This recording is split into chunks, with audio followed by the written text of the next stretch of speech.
Hi friends, welcome to అపూర్వ వంటలు. Good evening all. ఎలా ఉన్నారండి అందరూ? నేనైతే చాలా బాగున్నాను. మీరందరూ కూడా చాలా చాలా బాగున్నారని ఆశిస్తూ ఇవాళ ఒక ఆరోగ్యకరమైన వంటకం బీరకాయ పెసరపప్పు కూరతో మీ ముందుకు వచ్చేసాను. మసాలాలు ఏమీ వేయకుండా సింపుల్గా చేసుకునే ఈ కూరతోటి మనకి శరీరానికి చలువ చేస్తుందండి. రక్తం బాగా ఇంప్రూవ్ అవుతుంది. బీరకాయలు వేయటం వల్ల బాడీ డీటాక్స్ అవుతుంది. దీనికి 2 పెద్ద బీరకాయలు, 5-6 టమాటాలు, 1 కప్పు నిండా పెసరపప్పు తీసుకున్నాను. మనం పెసరపప్పు అనేది ఒక గిన్నె తీసుకొని దానిలోకి వేసేసుకోవాలి. పెసరపప్పు వల్ల చలువ చేయటమే కాదండి, బాడీకి రక్తం కూడా చాలా చక్కగా పడుతుంది. వారానికి ఒక్కసారైనా సరే పెసరపప్పుతోటి ఏదో ఒక ఐటెం చేసుకొని డెఫినెట్గా తినాలి. దానివల్ల మనకి బాడీకి రక్తం అనేది తొందరగా పడుతుంది. దీంట్లో ఒక గ్లాసు నీళ్లు వేసి శుభ్రంగా కడిగేసుకొని తర్వాత ఇంకొక గ్లాస్ నీళ్లు వేసేసి మూత పెట్టేసి పక్కన పెట్టేసేయండి. ఇంకా దీనికి కావాల్సిన పదార్థాలు ఒక 2 ఉల్లిపాయలు, 4 పచ్చిమిర్చి.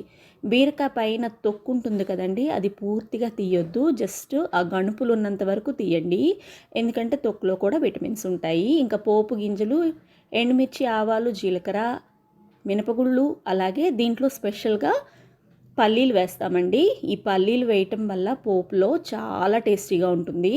ముందుగా పిడతను పెట్టుకొని పిడతలో ఒక గెరిటెడ్ నూనె వేసుకున్నాను. అది వేడెక్కినాక ఈ పోపు గింజలు, పల్లీలు, ఎండుమిర్చి అన్నీ వేసేసాను. అవన్నీ కొంచెం చిటపట్లాడినాక కట్ చేసి పెట్టుకున్న ఉల్లిపాయలు అలాగే పచ్చిమిర్చి వేశాను. ఉల్లిపాయలేమో కొంచెం సన్నగా కట్ చేసుకున్నాను, పచ్చిమిర్చి పొడవుగా కట్ చేసుకున్నానండి. ఎందుకంటే పచ్చిమిర్చికి మనకి బీరకాయకి డిఫరెన్స్ తెలియాలి కాబట్టి. బీరకాయ సన్నగా కట్ చేసుకుంటాం కదా, చిన్నపిల్లలు ఉంటే ఇబ్బంది అవుతుంది ఏరుకోవడానికని. ఇప్పుడు ఒక రెమ్మ కరివేపాకు కూడా వేసేసాను. దీంట్లో కొంచెం పసుపు, అలాగే ఆనియన్స్ వేగటానికి జస్ట్ ఒక 1/2 టేబుల్ స్పూను ఉప్పు వేసేసి ఒకసారి మిక్స్ చేసేసుకోవాలి. ఈ ఉల్లిపాయ, పచ్చిమిర్చి అలాగే పల్లీలు బాగా వేగాలండి. వేగితేనే ఈ కర్రీ టేస్ట్ అనేది బాగుంటుంది.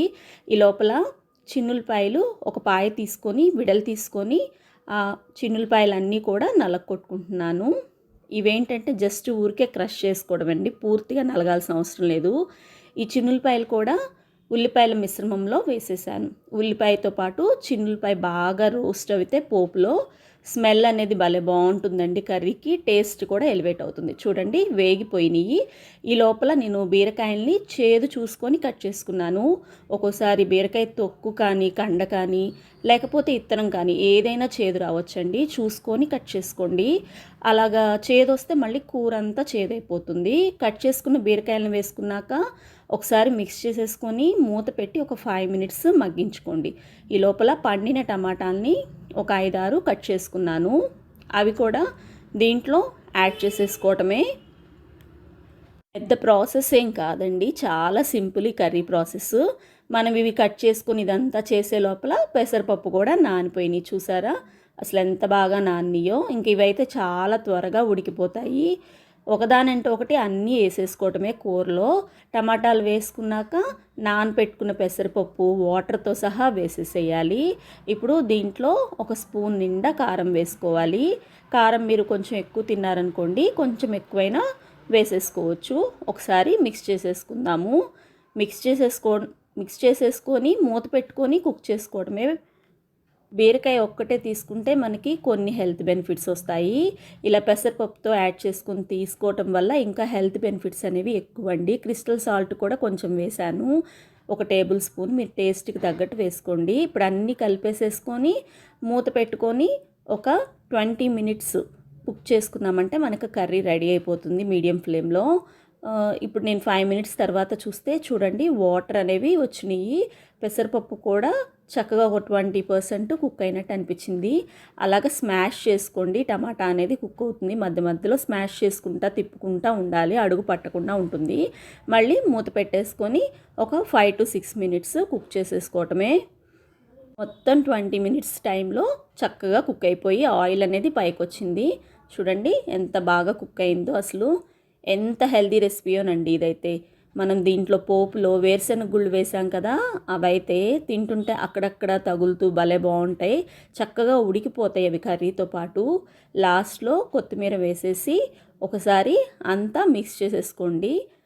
కొత్తిమీర వేయటం వల్ల ఇంకా టేస్ట్ అనేది చాలా బాగా ఎలివేట్ అవుతుంది. చూడటానికి చాలా సింపుల్గా ఉన్న ఇది చపాతీలోకి, రైస్లోకి అన్నిట్లోకి కాంబినేషన్గా బాగుంటుంది.